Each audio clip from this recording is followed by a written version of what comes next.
All right. So when I talk about making products users love, what I mean specifically is like, how do we make things that has a passionate user base that our users are unconditionally wanting it to be successful, both on the products that we build, but also the companies behind them. We're going to go over tons of information. Try not to take too many notes, mostly just try to listen. I'll post a link to the slides on my Twitter account, and on that link, there'll be ways for you to annotate the slides, and you can ask me questions, and so if we don't get to them, I'll answer them after the talk. So you guys have been listening to and hearing a lot about growth over the last several weeks. And to me, I feel like growth is usually fairly simple. It's the interaction between two sort of concepts or variables, conversion rate and churn, right? And the gap between those two things pretty much indicate how fast you're going to grow. Most people, especially business type people, tend to look at this interaction in terms of a very calculated and a mathematical sort of way. And today I sort of want to talk about these things at a more human scale. Right? Because at a startup, when you're interacting with your users, you have a fairly intimate interaction that you have in the early stages. And so I think there's a different way of looking at this stuff in terms of how we build our products. And we'll look at a lot of different examples of that and how it's executed well. My philosophy behind a lot of things that I teach startups is the best way to get to sort of $1 billion is to focus on the values that help you get that first dollar, to acquire that first user. If you sort of get that right, everything else will sort of take care of itself. It's a sort of faith thing. So I came to be a partner at YC by way of being an alumni. I went through the program in winter of 2006. So it was the second ever program. And I built a product called Wufoo. Wufoo is an online form builder, helps you create contact forms and online surveys and simple payment forms. It's basically a database app that looks like it's designed by Fisher-Price. What's interesting, though, is that because it was fairly easy to use, we're had customers from every industry, market, and vertical you can think of, including a majority of the Fortune 500 companies out there. Ran that company for 5 years, and then we were acquired by SurveyMonkey in 2013. And at the time, we were a very interesting acquisition. We were only a team of 10 people at the time, and while we acquired funding out here in Silicon Valley through Combinator, we actually ran the company from Florida. We had no office. Everyone worked from home. And we're an interesting outlier. So each dot here represents a startup that exited through IPO or acquisition. And we're this outlier to the left. The bottom is the funding amount they took, and the vertical axis is the valuation of the company at the time. To sum it up, the average startup raises about $25 million. And their return to their investors is about 676%. Wufoo raised about $118,000 total, and our return to our investors is about 29,000%. So a lot of people are very interested in sort of like, what makes Wufoo a little bit different, or how do we run the company very differently? And a lot of it was focused on product. We weren't interested in building software that, I guess, that just people wanted to use, right? That reminded you that you worked in a cubicle, because it was a database app at its sort of core. We wanted a product that people wanted to love, that people wanted to have a relationship with. And we were actually very fanatical about how we approached this idea at the point where it was almost sort of in a sort of sciencey sort of way. So what we said was like, okay, what's interesting about startups in terms of us wanting to create things that people love is that love and unconditional sort of feelings are things that are difficult for us to do in sort of real life. And at startups, we have to do it sort of at scale. So what we decided to do was start off by just looking at like, okay, how does real relationship work in the real world, and how can we apply them to sort of how we run our business and sort of build our product that way? So we'll go over basically these two metaphors: acquiring new users as if we're trying to date them, and existing users as if it was a successful marriage. So when it comes to dating, a lot of the stuff that we uncovered had to do with first impressions. All of you often talk about your relationships in terms of the origin story. If I asked you to tell me about the first kiss, how you sort of met, how you proposed, these are the things that we say over and over and over again. They're basically the word of mouth stories of our relationships. And they're the same kinds of things that we do with companies. Human beings are relationship manufacturing creatures. We cannot help but create and anthropomorphize the things we interact with over and over again. So whether it's the cars we drive, the clothes we wear, the tools and softwares we use, we eventually prescribe characteristics to it, a personality, and we expect it to behave a certain way, and that's how we sort of interact with it. Now, first impressions are important for the starting of any relationship because it's the one we tell over and over again, right? And there's something special about how we regard that origin story. I'll give you an example. If you're on a first date with somebody and you're having a nice dinner and you catch them picking their nose, you are probably not going to have another date with them, right? But if you're married to someone for about 20 to 30 years and you catch them on the barking larger digging for gold, right? You don't immediately like call your lawyer, right? And then say like, we have a problem here. I need to start drawing up papers for divorce. You shrug your shoulders and say, at least he has a heart of gold. So something about first time interactions means that the threshold is so much lower in terms of pass fail. So in software, and for most products and internet software that we use, like first impressions are pretty obvious. And they're the things that you see a lot of companies sort of pay attention to in terms of what they send their marketing people to work on. My argument for people who are very good at product is they discover so many other first moments and they make those something memorable, right? The very first email you ever get from a piece of software, what happens when you first log in, the links, the advertising, the very first time you interact with customer support. All of those are opportunities to seduce. So how did we think about sort of like making first moments on there? And we actually took this concept from the Japanese. They actually have 2 words for how to describe things when you're finished with them in terms of saying like, is this a quality item? And the 2 words of quality are atarime hinshitsu and miryukateki hinshitsu. And the first one means taken for granted quality, basically functionality. And the last one sort of means enchanting quality, right? Take, for example, a pen, right? Something has miryukateki, right? If the weight of the pen, the way the ink flows out of it, the way it's viewed by the people reading the handwriting from the pen is pleasurable both to the user of the pen and the people who sort of going to experience the byproducts of it, right? Taking it to the sort of next level. Start with some examples. So this is Wufoo's login link, and it has a dinosaur on it, which I think is awesome. But if you hover over it, the spec has the added benefit of having a tooltip that doesn't explain you like how to log in and what it does, but basically rawr. And what we noticed about this, like in early usability studies, as like this put a smile on people's faces, like hands down, right, universally. And I think a lot of times when we are assessing products, we never think about like, hey, what is the emotion on the person's face when they interact with this?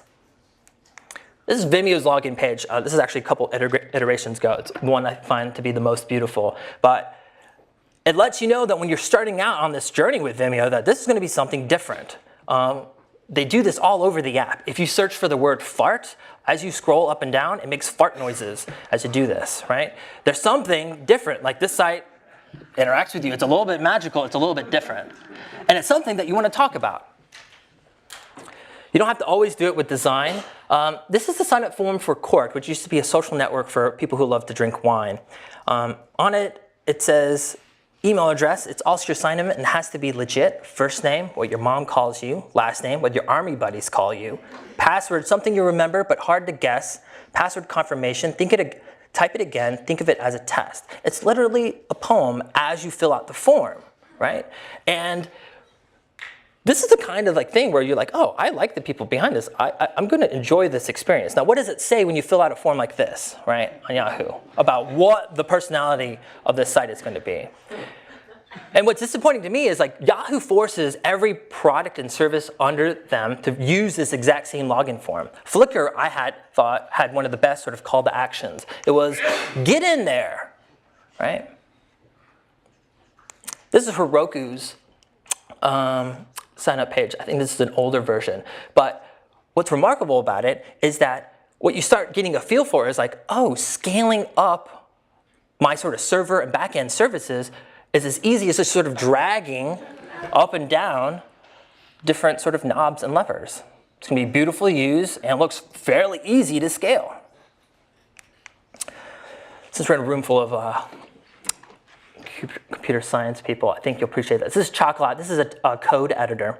And they only have one call to action. When the time limit is up, they said everything in terms of all the features are exactly the same, except we change the font to Comic Sans. And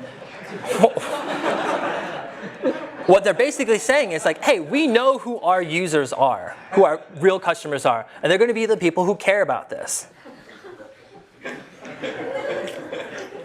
This is Hale. This is a website for checking HTTP requests. And sometimes the places where you get errors are opportunities for first moments. If you hit a 404, this is what you get. When we need help, oftentimes what we do is we create like really beautiful marketing materials, but when you actually need like documentation, we sort of like skimp out on sort of design features. And this is a point that like you see happen over and over again. A company that gets this right is MailChimp, and what they did was they redesigned all of their help guides so that they look like magazine covers. And overnight, basically, readership goes up on all these features, and customer support for these things that sort of help people optimize emails goes down. Speaking of documentation, Stripe, what's interesting about an API company is that there is no UX. The UX is actually just documentation, right? And there's opportunities, even in documentation, sort of the enchant and amaze. So one of the things that I love about them is their examples are wonderful. But if you're actually like sort of logged into the app, one of the things that is a super pain for most people when you're dealing with most people's APIs is like grabbing your API credentials and keys. And what Stripe does is it says, oh, if you're logged into the app, we automatically put your API credentials into the examples. So you only have to copy paste once when you're trying to learn their API. When Wufoo wanted to launch the third version of our API, we realized like, okay, that finally this is good enough that we want people to sort of build on top of it. We were trying to figure out like, how do we launch this out to the world that sort of has our personality behind it? Because a lot of people, they usually do things like a programming API contest, and they give out iPads and iPhones, and it makes you look like everyone else. And so in our company, one weird value they have, it's a quirk of us, is that the co-founders are big medieval nuts, and we would take everyone out to medieval times every single year on the anniversary of the founding of the company. And so we said, we have to do something in that flavor. And so we contacted the guys at armor.com, and we said, can you forge us a custom battle axe? And what we said was, if you win our programming contest, you would win one. And the result is, like, people wanted to talk about this. It was something that people wanted to work on because they wanted to be able to say, like, I'm programming for a weapon. And what's cool is we had over 25 different applications created for us of quality and quantity that we could not have paid for on the budget and sort of time that we had for this. We got things like an iPhone app, an Android app, and WordPress plugins. Right? And all because what we did was we changed how people want to talk about the origin story of how they're interacting with one of our services. We can go like all day long on going over these examples, but I'm going to shortcut this by saying you should just subscribe to Little Big Details. It's just basically tons of screenshots of software that's just doing it right, that shows that they're being conscientious of the user and the customers.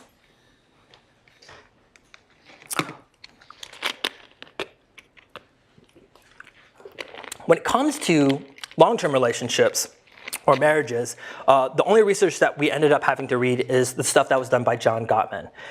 He's been featured in This American Life and Malcolm Gladwell's books. He's a marriage researcher up in Seattle, and he has an interesting parlor trick that he can do. He can watch a videotape of a couple fighting about some issue for 15 minutes and predict with an 85% accuracy rate whether that couple will be together or not or divorced in 4 years. If he increases that video up to an hour and asks them to also talk about their hopes and dreams, that prediction rating goes up to 94%. They show these same videotapes to marriage counselors, successfully married couples, sociologists, psychiatrists, priests, etc. And they can't predict with random chance whether people are going to be together or not. So John Gottman understands something fundamental about how relationships work in the long term, and that basically how we fight, even in a short-term period, can indicate sort of the whole system and what it's going to look like. And one of the surprising things he discovered is not that successfully married people don't fight at all. Turns out everybody fights. And we all fight about the exact same things: money, kids, sex, time, and others. And others are things like jealousy and the in-laws. To bring this around, right, you can actually attribute every single one of these to problems that you see in customer support when you're building out your products. Right? So this costs too much, I'm having problems with the credit card. If you're building a service that helps people deal with their clients, they're very sensitive about anything happening with that. Performance, how long you're up and how fast. Others are, I said, jealousy and in-laws, right? So that's competition and partnerships. So anything weird happening there, people are going to write to you about. And the reason I like to think about this in terms of customer support is that in everyone's sort of processing of like a conversion funnel, customer support is the thing that happens in between every one of these steps. It's the reason why people don't make it further down there. It's the thing that prevents conversion from happening. Now, as we were thinking through all of these ideas and as we were building up the company, we realized that there's a big problem about how everyone sort of starts their company or build up their sort of engineering teams. And that is there's a broken feedback loop there. People are divorced from the consequences of their actions. And this is a result of actually the natural evolution of how most companies get founded, especially by technical co-founders, right? Before launch, it is a time of bliss, nirvana, and opportunity, right? Nothing that you do is wrong, right? By your hand, which you feel is like God, everything that you write, every line of code feels perfect, right? And is a genius to you. The thing that happens is after launch, reality sort of sets in, and then all these other tasks sort of come into place that we have to deal with. Now, what technical co-founders want to do is get back to that initial state. And so what we often do and what we often see is that companies start siloing off all these other things that actually is what makes a startup or a company sort of real, right? And have other people do them. In our minds, these other tasks are inferior, right? And we have other people in the company do them. And so for us, what we're trying to figure out is how do we change software development so that we inject some values that we don't talk about enough. Responsibility, accountability, humility, modesty. Right? And we call this, like a lot of other people, we had an acronym, support-driven development. And it's basically very similar to TDD or other agile practice. It's a way of creating high-quality software, but it's super simple. You don't need like a Scrum. You don't need a bunch of Post-it notes. All you have to do is make everyone do customer support. And what you end up having is you fix the feedback loop, right? The people who build the software are the ones supporting it, and you get all these sort of nice benefits as a result. So one of them is support responsible developers and designers, and people build the stuff. They give the very best support. Now, we're not the first person to think of this. Paul English was a big purporter of this at Kayak. And what he did was install a red customer support phone line in the middle of the engineering floor. And it'll just ring with customer support calls. And people would ask him oftentimes, why would you pay engineers $120,000 or more to do something that you can pay other people a fraction of? They handle in like a call center. And he says, well, after the second or third time that that phone rings and the engineer gets the same problem, they stop what they're doing, they fix the bug, and we stop getting phone calls about it. It's a way of having QA and a sort of nice, elegant solution. Now, John Gottman talks about the reason that we often break up with one another is due to four major causes, and they're warning signs. He calls them 4 horsemen, right? Criticism, contempt, defensiveness, and stonewalling. Now, criticism is basically people starting to focus not just on the specific issue at hand, but on the overarching issues. Like, you never, right, listen to your users, or you never think about us all the time, right? Contempt is when someone is purposely trying to insult somebody. Defensiveness is not trying to take accountability, trying to make excuses for their actions. And stonewalling is basically shutting down. Stonewalling, to John Gottman, is one of the worst things that we can do in a relationship. Hold up. And oftentimes, we don't worry much about this in customer support, criticism and contempt, right? Defensiveness, you see this all the times in companies, especially as they get older. But stonewalling, this is something I see happen with startups all the time. You get a bunch of customer support sort of coming in, and you just think, I don't need to answer it. I don't need to respond, right? And that act of just not even getting back to them is one of the worst things you can do. And it's probably some of the biggest causes of churn in the early stages of startups. This is how support worked at Wufoo. When we were acquired, we had about 500,000 users on the system. 5 million people used Wufoo forms and reports, whether they knew it or not, and all those people got support from the same 10 people. And usually it was only one person dedicated to support a day or any shift. Resulted in about 400 issues a week. That's about 800 emails. But a response time from 9 a.m. to 9 p.m. was between 7 to 12 minutes, right? And from 9 p.m. to midnight, it was an hour. And then on the weekend, it would be no longer than 24 hours. And we carried this up all the way up to this scale. What a lot of people forget about and often talk about with Airbnb is how, like, oh, they did this interesting thing where they went up to New York and offered like professional photographers, and the founders would go out there and actually take pictures of the people's apartments to help them sell more, focusing on the stories around conversion. What most people don't realize is a lot of times when I saw Joe in the early days of Airbnb, he had a phone sort of headset stuck to his head all the time because he was doing phone support nonstop. Churn is a story that we don't like to talk about all the time. Airbnb's sort of growth really started picking up once they figured out how to match capacity to the demand or the phone calls they were getting into their support system. At Wufoo, we actually constantly did experiments around support because we were so obsessed with it. One experiment we did was we heard Kathy Sierra do a talk about there's a disconnect between the emotions that we have when we need help and sort of the content and the reactions we get from people when we get help from them, especially online, because they just don't see all those nonverbal cues.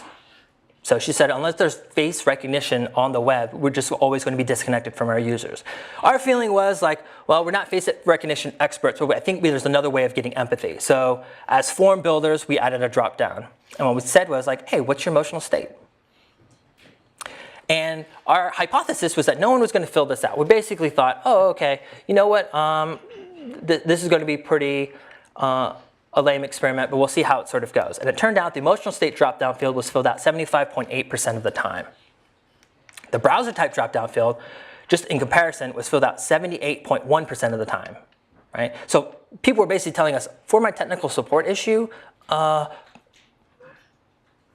I feel about this problem is just as important as like all the technical details you need to sort of figure out how to debug it.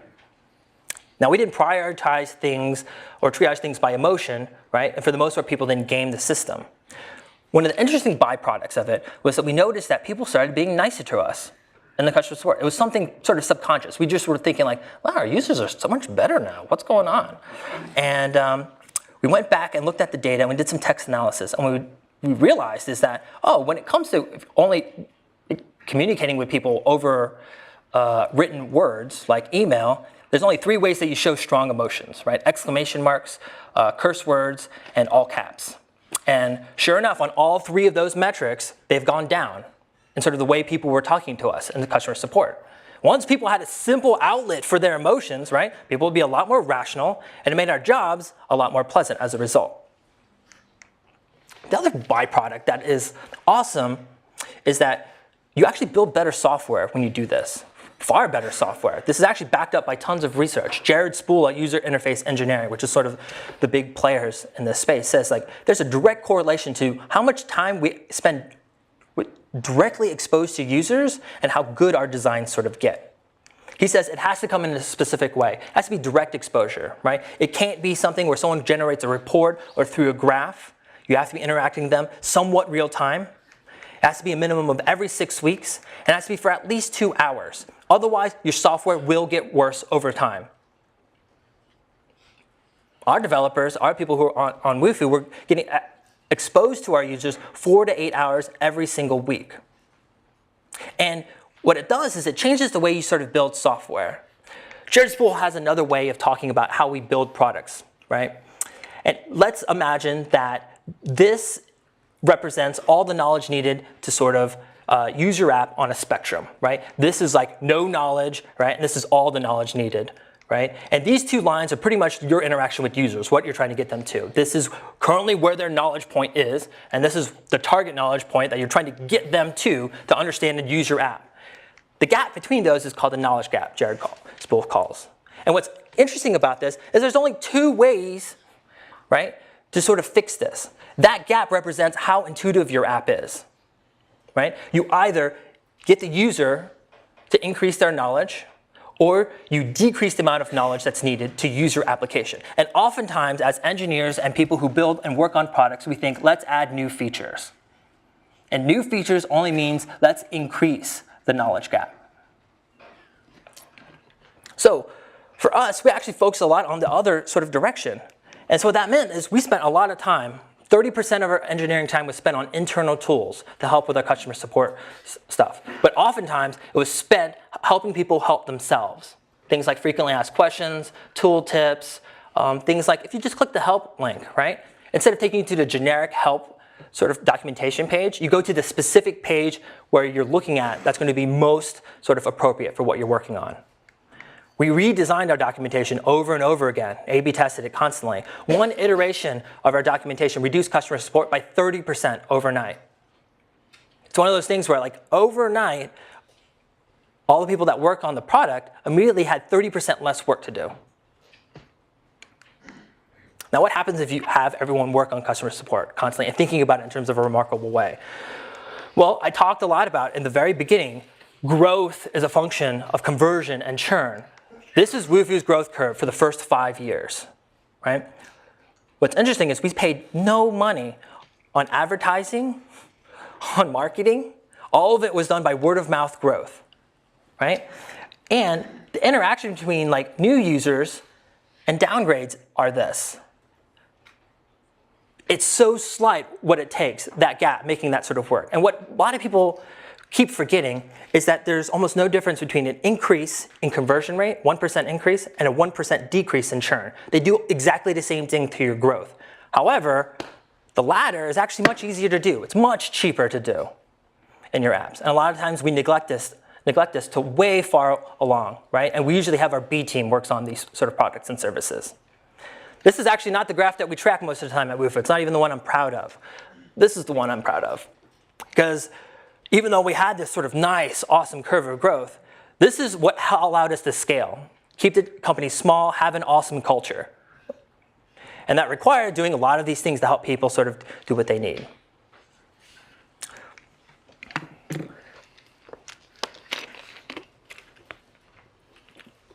So John Gottman noticed there was a different type of behavior for relationships and why people divorced. Basically, there would be some subset of people who would stay together 10, 15 years, and then all of a sudden, they divorce. And there was none of the other indicators which sort of show that this is what was going to happen. And he was looking through the data, and he realized, oh, there's no passion, there's no fire between these people, right? When it comes to relationships, they kind of follow the second law of thermodynamics, right? In a closed energy system, things tend to run down. So you have to constantly be putting energy and effort back into it. Now, the way a lot of people sort of think about showing people that I care about you in products and in companies is to do things like, let's have a blog, right? Let's have a newsletter. The thing is, we look at these rates, and basically it was such a small percentage of our active users that it was like most of our users have no idea all the awesome stuff that we're doing for them. So we built a new tool, and we called it the Wufoo Alert System. And what allowed us to do is just timestamp every new feature that we're building for users. And then every time they would log in, we would look at the difference between their login time, or last login time, and the new features that were implemented. And we had this message show up. Hey, since you've been gone, here's all the awesome stuff that Wufoo did for you. Hands down, this was the most talked about feature I've ever had every time I went out to talk to users, right? They'd say like, dude, I love that since you've been gone thing. Even though I pay the same amount every single month, you guys are doing something for me almost every week. And it's totally awesome. It makes me feel I'm getting maximum value. The other thing that we did, in addition to having everyone support the people that paid their paycheck, is have them say thank you. And this was a large part due to us injecting sort of humility and modesty into sort of the equation. Every single Friday, we would get together and we'd just write simple handwritten thank you cards to our users. And I know there's tons of people who would not be sort of excited about doing this, but it was a ritual that made sort of all the difference in terms of like having a team that was very tightly knit also, and working on stuff that they really cared about. They always constantly knew what the mission was for and why we sort of did what we did. These aren't fancy thank you cards, right? They're just simple like handwritten stuff on an index card. We threw in a sticker and slapped on a dinosaur on the front of it. And what's interesting is we started this practice as a result of the early days of starting Wufoo. Chris, Ren, and I were talking, and we're trying to figure out what are we going to do to sort of show our users that we appreciate them around Christmas. And he Chris came up with this idea where he said, hey guys, so a couple years ago, my mom made me write thank you notes to all my relatives for my Christmas gifts, and I didn't really like to do it, but the following year, all my presents were super good. So I think we should try this for our business and see how it goes. So that first year, we wrote handwritten Christmas cards to all of our users that first year. Second year rolls around, and we have too many customers, and it's still just the 3 founders. And we were going we're kind of screwed. I don't know what we're going to do. And we read a book called The Ultimate Question, and in it, he talks about, hey, just focus on your most profitable users. If you just send them and take care of them, things will work out. So we're like, all right, that makes sense. That's scalable. So that year, we only write to our highest paying customers. And the January rolls around that second year, and one of our longtime loyal users writes us, and he's basically like, hey guys, I really love that Christmas card you sent me the first year, and I just wanted you to know I haven't received my second card yet, and I'm just looking forward to it. I know you didn't forget about me. Thanks a lot. So we're like, fuck, because best way to sort of exceed expectations is not to send any to begin with. So we were sort of in this conundrum. And what we decided after thinking about it for a while is that we need to stop doing it just one time a year. It needs to be something that's part of the culture, happens every sort of week even. And even though we'll never catch up to all of our customers, just the practice of doing it will make all the difference. I talked a lot about a bunch of lovey-dovey stuff and sort of touchy-feely things that I think a lot of engineers don't like to think about too often. And so I'll end on some sort of hard business data or research. There's an article that was put out by the Harvard Business Review several years ago by Michael Treacy and Fred Wazirman, and in it they talk about the discipline of market leaders.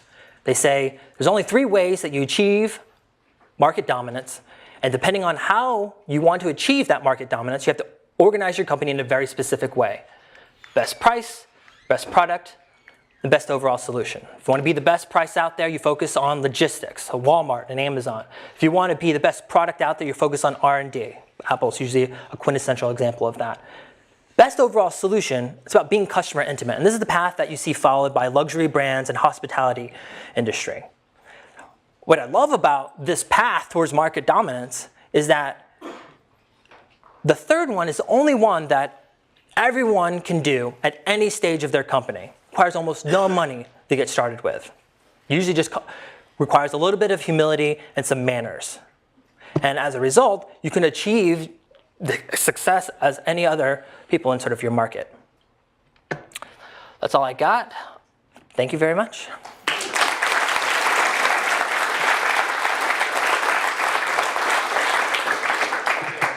Yeah, let's take some questions if you guys have any. Right in the back there. Building products that users love, you might have multiple different types of users. How do you build one product that all users love? Maybe there's a feature that one really likes but detracts value from someone else. All right, so what do you do when you have a product with lots of different type of users, right? Some users will love one thing and another will another. And I agree, there's an interesting fine line for that. What I always usually tell people is focus on the people who are the most passionate, especially in the early stages, right? Whatever niche it's going to be, that's who I'd focus on completely. It's things that a lot of different products did. I think Ben Silverman of Pinterest started off with design bloggers, right? Curtail your thing for them, and eventually you'll figure out sort of universal values that will appeal to a lot of other people. So just start one at a time. And a lot of the examples that you see up there, a lot of people make the mistake is I'll just make my app funny. But humor is really difficult to do, right? What you want to shoot for is something sort of witty. And quite honestly, you have to get functionality right. So like the Japanese quality, if you don't have a tarime on there, right, don't try to do anything witty, right? Because it will backfire on you. So hands down, our number one focus is make it as easy to use as possible for Wufoo, and anything else on top was polish. Right here. So I'm co-founder with Travel.io. So everybody says that focus on your product. I'm also a dev guy. I love to build product and I love to make it the best. But we are at a certain point that we are focused on our product, but we don't get customers, right? So the second thing. So how much we should focus on product, but because we should do now marketing, we should get some other customers, and start talking to customers. But when you are too focused on your product, users are not coming, right? So what exactly do you guys mean when you are saying like focus fully on your product and give the best product? So what Okay, exactly? so the question sort of is, how do we balance this sort of thing where we want to be obsessed with working on product, yeah, but all the other skills and sort of tasks that are needed by a company like marketing and branding and all that stuff, and how do we sort of balance that? And the thing is, like, with startups, you're juggling like tons of things constantly in the air. The thing is, if you're working on product, like, you should also always have this flip side is when you're talking to users. Right? And for us inside of Wufoo, the way we got people to talk to users is they just did customer support, and they got to see firsthand right away whether their feature sucked or not, and also impacted everyone else in the company because everyone had a customer support shift. So you had this sort of social incentive to sort of make everything work. And so, like I said, there should be no point where you only focus on product. You should always have time where you work on product and then you see sort of what users say to you. And you should always have this virtual like feedback loop on there. So be careful when you don't have that. Usually what ends up happening, if you're lucky, in terms of marketing and sales, like usually my feeling is like you having to spend money on marketing and advertising and all that stuff, it's usually a tax you pay because you haven't made your product remarkable, right? Word of mouth growth is the easiest kind of growth, and it's how a lot of the great companies sort of grow. So figure out how to like have a story that people want to tell about your product, where they're the most interesting person at the dinner table, right? And then that person is your salesperson, right? That person is your sales force for you. Right here. Like when you define a more crystal clear customer or user need, and the demand is there, and it's the right solution, how do you communicate with engineering and designing team to make sure the execution? Because sometimes people in the team have good ideas, but still at the end of the day, you have to make a decision of where to go. Oh, so how do you make a decision on product and communicate that with your sort of engineering team when there's like lots of different directions to go? My feeling is that so for us, we just looked at support, and it was really easy because you often just saw what are the things that people are having the most amount of problems with, or people asking you all the time. You cannot help but get feature requests from people. No matter like whatever opening or orifice you have in your product or app, right, people will like jam feature requests in there. So you're easily going to know sort of what they sort of want. Your job as a product person, an engineer, is to not just do what they say, because that way you'll just be a slave. Is to figure out sort of deeply what are the reasons why underlying those things and sort of solve that deep underlying reason. The thing is, if everyone wants to have a different way to sort of go, then ultimately it comes down to like someone's going to figure something out. But also make the smallest version of each little idea, no longer than a week or 2 weeks to build it out there, and then you can try them out and see sort of what works or don't work. I think it's dangerous to have multiple different product directions that requires lots of time to sort of figure out. Sam. Related to that, can you tell the story of how the King for a Day thing that you did at Wufoo? Yeah, okay, so I don't like hackathons. I think they sort of suck in terms of the ones done inside of companies, because you spend like 48 hours like working on something really hard that you're sort of passionate about, and 99% of them never make it to production, right? And it's sort of really like super sad. So for us, we like flipped it on its head, and we came with an idea we called King for a Day.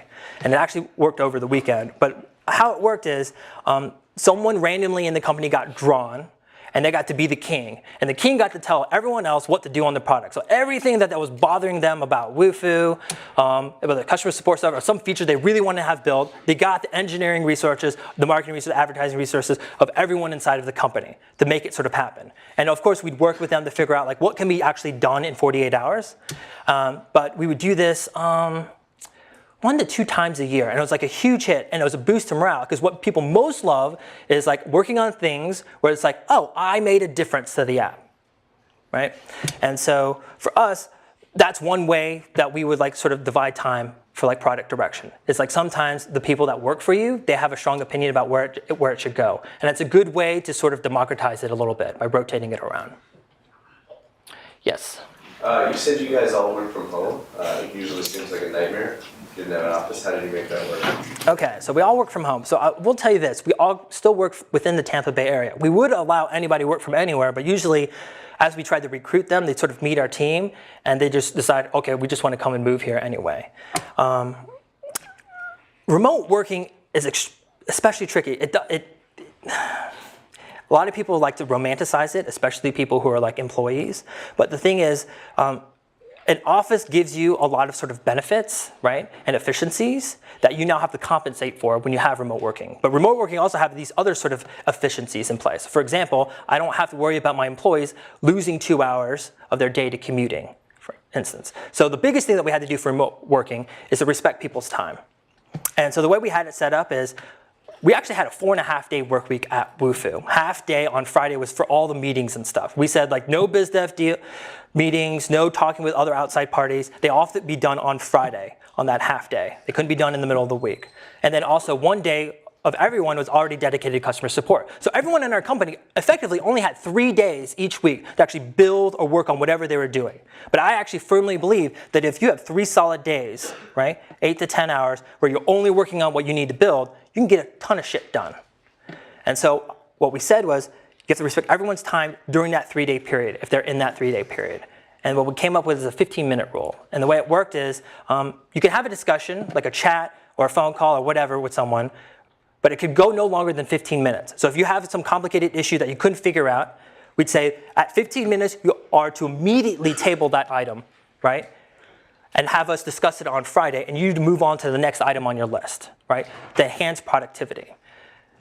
More often than not, I would say 90% of the time, the item never got brought up on Friday. Because usually what would happen is people would sleep on it, and then they would just magically say like, hey, I found a solution, or like, hey, that's not a big problem whatsoever. Because most problems inside of company, they don't need to be solved in real time or right away. The only things are when like the site is down or payments aren't working, right? Everything outside of that is basically kind of luxury. So focus on your priorities as much as possible. And as a result, our 10-person team did far more than many, many other companies as a result. But it takes extra work to make remote working happen. We are an extremely disciplined sort of team, and I would have to say there's almost not many YC companies that actually have been able to replicate sort of what we do. I think there's only 2 other companies, I think, in YC that sort of have the same sort of disciplined working style. It takes more work in a very different fashion, right? An office allows you to be a little bit lazier, right, in terms of all these things around productivity. Okay. Over here. Right. Just to build off that question, as the leader of the team, how did you manage to instill a company culture, right, and also like have accountability for your employees, especially because they're in the same working space? Okay. How do we set up accountability for employees as a manager? All right. So at Wufoo, we were profitable 9 months after launch, so we had profit sharing, right? And so it makes incentives pretty simple and clear. It would be a multiple of whatever bonus pool that we sort of had, and the performance measures would be based on sort of how they did in customer support, right, on their duties there, and sort of what they said they were wanting to accomplish or do. I don't like process, and I don't like lots of tools to help get people to be productive. So the only thing that we had for helping people manage sort of their projects is to-do lists. And that is like simple text files that we shared in a Dropbox account. Each person had their name on it, and you got to see every time someone updated their to-do list. What we said is every single night you just said everything that you did that day, right? And then on Friday, we would just go over, okay, this is what you said last week that you're going to do. This is what you actually got done. What are sort of the problems at hand? And it's super simple, right? It creates this like nice written trail for how to sort of handle stuff, right? And I don't have to worry about managing them, right? They sort of set the tone for how they want to be sort of assessed. And it makes it really simple. And for people who are excellent at what they do, right, it works very, very well. And then when you actually have problems, it's very easy to fire people. I was fortunate that I never had to fire anyone at Wufoo, right? But we were able to correct a lot of people's behavior very, very quickly because we just kind of look at this and it's like, look, this is your pattern of behavior. You finish a fraction of the items on your list. You do most of the items at the last second right before Friday. That's a problem. You've got to manage your time better. And this is evidence that you've provided to us. All we have to do is sort of describe it back to you. And because everyone in the company sort of sees it, right, there's social pressure that's put into place that helps make it all sort of happen. Right here. How did you hire people that you felt would be able to work remotely in this kind of environment that's not standard? So how do you hire people that can work remotely and then sort of work in this sort of fashion? So pretty easily, you have them work on a side project for you. So you contract them out and they have to work remotely as such. Usually the project I like to have them work on is about a month long. right? I could do things much faster for a week, but usually get a good sense of like how well people sort of manage themselves and work on things from a project like that. So that was always the first assessment. Like we never did anything just by interviews. The other thing we had to sort of screen them for is their ability to do customer support, because not every engineer sort of has the empathy skills to handle that stress. So sometimes I would have people write breakup letters to me, right, in an interview, and just like, hey, pretend like you have to break up with me. You have 15 minutes to write it down there, and you can only write by hand. What are you gonna say? And so you get a good sense of sort of their writing skills, because like 90% of what you do in customer support is tell them bad news, like we don't support that feature, sorry, that's not gonna work, or it's not gonna be available. And so people have to have sort of tact at that. How about one more question? One question, right here, the glasses. Cool. So it seems like you have all these like tricks and experiments that have really helped the company. Do you have any stories of ones that didn't work out? I have all these tricks and experiments to help the company. Are there any ones that didn't work out? All right, I'll talk about one. So one of the things that we did early on to try to motivate ourselves was try to get, like we understood this idea of like crunch mode and that it's really bad for people. Like if you're doing a subscription business, you need people to last for the long term. And video games, a lot of times they like crunch people all the time for like a specific deadline, or have multiple sprints every 2 weeks, and you have to shoot up to this deadline, and it's like exhausting. And so because what ends up happening is like you might get an increase in productivity, but the recovery period that you need for people is always greater, right, than the productivity you gain. And in a company where you need everyone doing customer support and being on their game and constantly pushing out features, you don't have time for recovery. So we were thinking about, okay, we want to build like a company vacation into how Wufoo sort of works to reward our users every single year. And we said, okay, if the vacation is sort of built in there for the recovery, we can have one crunch period, right, before that vacation set up. And we'll just only do customer support that will just sort of scale with people. So the way we did the very first crunch mode is that it was just between the 3 founders. And we had each of us draw up a 10-item to-do list. That would be fairly aggressive. And the first person to get through 7 of their items would win. And the last person to get through 7 of their items would become what we called trip bitch. And trip bitch meant that you carried the other person's luggage and got people drinks when you're on the company vacation. So we did that. And during that period, everyone was like pretty excited about it and motivated. And the winner got to choose the next company vacation the following year. And then all of a sudden, Ryan had basically poorly estimated the items on his list. And he realized very quickly, I'm going to fucking lose. And so he was just like, I give up. And he just sort of stopped. So crunch mode turned out to be blah mode for him, because he knew he was going to lose and became pretty demoralized. So as a result of doing that, we decided not to do it in that similar fashion anymore. So good idea that we like to talk about, but it's one that we never did again. All right, guys, thanks a lot. You can email me at kevin@ycombinator.com.